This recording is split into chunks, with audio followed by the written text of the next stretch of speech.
everyone. I'm up in my garden area and I'm gonna put some potatoes and onions and a few peas that I sprouted into the ground today. It's windy, but it's actually not too bad. And I wanted to share, hopefully it's not too windy. See this one here? See how it has the different ones in between? Here, you can actually split this up through here. There's actually a root right there that's grown up in the paper of the onion. But cut off the bad part, and you can actually even cut the greens down so it does more root growth. And you can use the greens, of course, to eat. But I just wanted to show you this kind of as an example. This one I did previously because I can't cut it or pull it apart with just one hand and holding the camera. But these were together. These two were together, and there was a couple other pieces in between here and a couple on the outside that ended up peeling off when I started to peel some of the paper off like this. I'll show you. I just ended up taking a knife and cutting it through the root part of it. Still has plenty of root on it, so I'm gonna go ahead and just put this in the ground. I left on there what you know, most of what was there. I did cut a little bit of it off. I wanted to show you this as well. I got two of them. See these? I am gonna get seeds for my onions from these, so I'm gonna put these back in the ground too. I want them to grow enough to where the seeds mature and I have plenty of onion seeds to grow.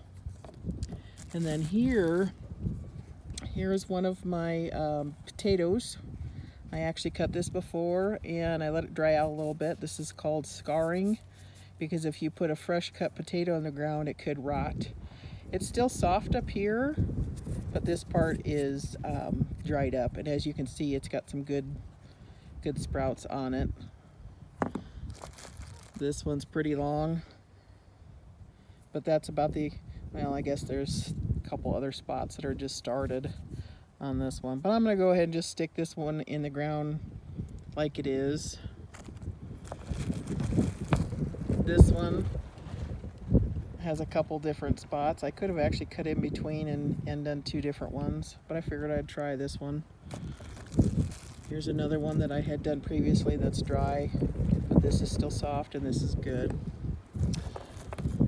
Here's an example of leaving it too long. It's hard as a rock, and the sprout part of it isn't, it doesn't really look, it's pliable, but it doesn't look like it's alive anymore.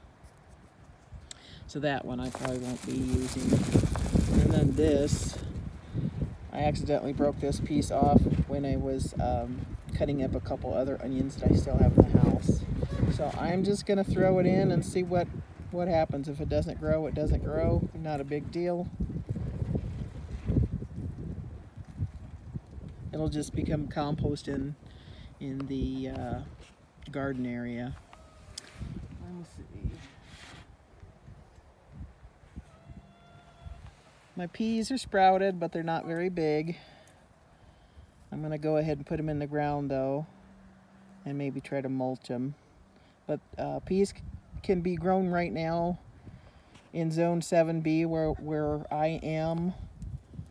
So I'm gonna try it. I have a bunch. I took a 2-pound bag of dried peas that I got from the grocery store and sprouted all of them actually. Some in a jar, different containers, and they didn't sprout good enough to feed my chickens as I was hoping they would, but they sprouted enough, so hopefully they'll grow in the ground.